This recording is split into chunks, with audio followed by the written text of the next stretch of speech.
ಬದಲಾವಣೆ ಜಗದ ನಿಯಮ ಅನ್ನುವ ರೀತಿಯಲ್ಲಿ ವೀಕ್ಷಕರೇ ರಾಷ್ಟ್ರೀಯ ಬಿಜೆಪಿಯಲ್ಲಿ ಅತಿ ದೊಡ್ಡ ಬದಲಾವಣೆ ಆಗಿದೆ. ರಾಷ್ಟ್ರೀಯ ಸಂಘಟನಾ ಕಾರ್ಯದರ್ಶಿಯಾಗಿ ಬಿಎಲ್ ಸಂತೋಷ್ ಅವರನ್ನ ನೇಮಕ ಮಾಡಲಾಗಿದೆ. ರಾಷ್ಟ್ರೀಯ ಬಿಜೆಪಿಯಲ್ಲಿ ದೊಡ್ಡ ಬದಲಾವಣೆ ಆಗಿದೆ. ನಿತಿನ್ ನಬೀನ್ ಅವರು ಈ ಒಂದು ಚೇಂಜಸ್ ಅನ್ನು ಮಾಡಿದ್ದಾರೆ.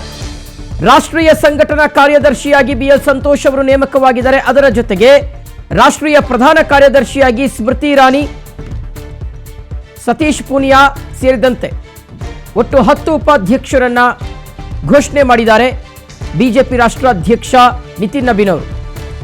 ರಾಷ್ಟ್ರೀಯ ಉಪಾಧ್ಯಕ್ಷರಾಗಿ ಕರ್ನಾಟಕದ ಎಂ ನಾಗರಾಜ್, ವಸುಂಧರಾ ರಾಜೆ ಹಾಗೆ ರಾಮ್ ಮಾಧವ್ ಅವರು ಸಹ ನೇಮಕವಾಗಿದ್ದಾರೆ. ಮುಂಬರುವಂತಹ ಚುನಾವಣೆಗಳ ದೃಷ್ಟಿ ಮಗದೊಂದು ಕಡೆ ಪಕ್ಷ ಸಂಘಟನೆ ಮತ್ತು ಇತ್ತೀಚಿನ ದಿನಗಳಲ್ಲಿ ಎಲ್ಲೋ ಒಂದು ಕಡೆ ಬಿಜೆಪಿಗೆ ಅನ್ನಿಸ್ತಾ ಇದೆ ತಾವು ಕೆಲವೊಂದು ವಿಚಾರಗಳಲ್ಲಿ ಹಿಂದೆ ಹೋಗ್ತಾ ಇದ್ದೀವಿ ಅಂತ, ಮತ್ತು ಎಡಪಕ್ಷಗಳು ಕೆಲವೊಂದು ವಿಚಾರಗಳಲ್ಲಿ ಮೇಲುಗೈಯನ್ನು ಸಾಧಿಸ್ತಾ ಇರತಕ್ಕಂಥ ಸಂದರ್ಭ. ಸೊ ಹೀಗಾಗಿ ಬದಲಾವಣೆ ಅನ್ನುವಂಥದ್ದು ಈ ಸಂದರ್ಭದಲ್ಲಿ ಆಗಬೇಕು ಅನ್ನುವ ಒಂದು ನಿರ್ಧಾರಕ್ಕೆ ಈಗ ಬಿಜೆಪಿ ಬಂದಿದೆ. ಸೊ ಹೀಗಾಗಿ ನಿತಿನ್ ನಬೀನ್ ಅವರು ಹೊಸದಾಗಿ ಬಿಜೆಪಿಯ ರಾಷ್ಟ್ರೀಯ ಸಾರಥ್ಯವನ್ನು ವಹಿಸಿಕೊಂಡಿರ್ತಕ್ಕಂತಹ ನಿತಿನ್ ನಬೀನ್ ಅವರು ಈಗ ಬದಲಾವಣೆಗಳನ್ನು ಮಾಡಿದ್ದಾರೆ. ಈ ಒಂದು ಬದಲಾವಣೆಯಲ್ಲಿ ಬಿಎಲ್ ಸಂತೋಷ್ ಅವರಿಗೆ ರಾಷ್ಟ್ರೀಯ ಸಂಘಟನಾ ಕಾರ್ಯದರ್ಶಿಯ ಹುದ್ದೆಯನ್ನು ನೀಡುವುದರ ಮೂಲಕ ಪಕ್ಷ ಸಂಘಟನೆಯ ಜವಾಬ್ದಾರಿಯನ್ನು ಅವರಿಗೆ ಕೊಡಲಾಗಿದೆ. ಅದರ ಜೊತೆಗೆ ಎಂ ನಾಗರಾಜ್ ಅವರು ರಾಷ್ಟ್ರೀಯ ಉಪಾಧ್ಯಕ್ಷರು, ರಾಮ್ ಮಾಧವ್ ಅವರು ರಾಷ್ಟ್ರೀಯ ಉಪಾಧ್ಯಕ್ಷರಾಗಿ ನೇಮಕ ಆಗಿದ್ದಾರೆ.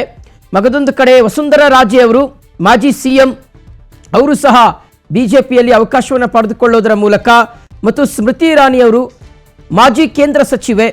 ಸೊ ಹೀಗಾಗಿ ಎಲ್ಲರಿಗೂ ಬಹಳ ಪ್ರಬಲವಾಗಿರ್ತಕ್ಕಂಥ ಸ್ಥಾನಮಾನವನ್ನು ಪಕ್ಷದಲ್ಲಿ ನೀಡೋದರ ಮೂಲಕ ಮುಂದಿನ ಹಂತಗಳಲ್ಲಿ ಪಕ್ಷ ಸಂಘಟನೆಗೆ ಬೇಕಾಗಿರ್ತಕ್ಕಂಥ ಕಾರ್ಯತಂತ್ರವನ್ನು ರೂಪಿಸಲಾಗ್ತಾ ಇದೆ. ಮುಂಬರುವಂತಹ ಸಾಲು ಚುನಾವಣೆಗಳು ವೀಕ್ಷಕರೇ, ಅದು ಉತ್ತರ ಪ್ರದೇಶ ಚುನಾವಣೆ ಆಗಿರ್ಬೋದು, ಪಂಜಾಬ್ ಆಗಿರಬಹುದು. ಸೊ ಮುಂದಿನ ಚುನಾವಣೆಗಳನ್ನು ಬಹಳ ಸೀರಿಯಸ್ ಆಗಿ ನಿತಿನ್ ನಬೀನ್ ಅವರು ತೆಗೆದುಕೊಂಡಿದ್ದಾರೆ. ಯಾಕಂದರೆ ಮೊನ್ನೆ ನಡೆದಂಥ ಉಪಚುನಾವಣೆಯಲ್ಲಿ ಸ್ವತಃ ನಿತಿನ್ ನಬೀನ್ ಅವರೇ ಕಂಟೆಸ್ಟ್ ಮಾಡ್ತಾ ಇದ್ದಂಥ ಕ್ಷೇತ್ರವನ್ನು ಬಿಜೆಪಿ ಕಳೆದುಕೊಳ್ಬೇಕಾದಂಥ ಒಂದು ಪರಿಸ್ಥಿತಿ ನಿರ್ಮಾಣ ಆಗಿತ್ತು. ಸೊ ಹಾಗಾಗಿ ಆ ಒಂದು ಮುಜುಗರ ಮುಂದಿನ ಹಂತಗಳಲ್ಲಿ ಆಗಬಾರ್ದು ಅನ್ನೋ ಕಾರಣಕ್ಕೋಸ್ಕರ ಈ ರೀತಿಯಾದಂಥ ಒಂದು ಪ್ರಯತ್ನವನ್ನು ನಿತಿನ್ ನಬೀನ್ ಅವರು ಮಾಡಿದ್ದಾರೆ.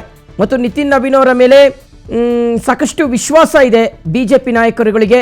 ಯಾಕೆಂದರೆ ನಿತಿನ್ ನಬೀನ್ ಅವರನ್ನು ನೋಡಿಕೊಂಡು ಮತ್ತು ಅವರ ವರ್ಚಸ್ಸು ಹಾಗೆ ನಿತಿನ್ ನಬೀನ್ ಅವರ ಏಜ್ ಫ್ಯಾಕ್ಟರ್, ಯಾಕಂದರೆ ಅತ್ಯಂತ ಕಿರಿಯ ವಯಸ್ಸಿನ ರಾಷ್ಟ್ರಾಧ್ಯಕ್ಷರು ಅನ್ನುವ ಹಿರಿಮೆಗೆ ಅವರು ಇರುವಂಥ ಹಿನ್ನೆಲೆಯಲ್ಲಿ ಯುವಕರನ್ನು ಸೆಳೆಯಬಹುದು ಅನ್ನೋ ಕಾರಣಕ್ಕೋಸ್ಕರ ಅವರಿಗೆ ಈ ಒಂದು ಸ್ಥಾನಮಾನವನ್ನು ನೀಡಿರುವಂಥ ಹಿನ್ನೆಲೆಯಲ್ಲಿ ನಿತಿನ್ ನಬೀನ್ ಅವರು ಈ ಒಂದು ಪ್ರಯತ್ನಕ್ಕೆ ಕೈ ಹಾಕಿದ್ದಾರೆ. ಸೊ ಈ ಪ್ರಯತ್ನ ಎಷ್ಟು ಮಟ್ಟಿಗೆ ಸಕ್ಸಸ್ ಆಗಿದೆ ಅನ್ನೋದು ಮುಂದೆ ನಡೆಯುವಂಥ ಚುನಾವಣೆಗಳಲ್ಲಿ ಗೊತ್ತಾಗಲಿಕ್ಕಿದೆ.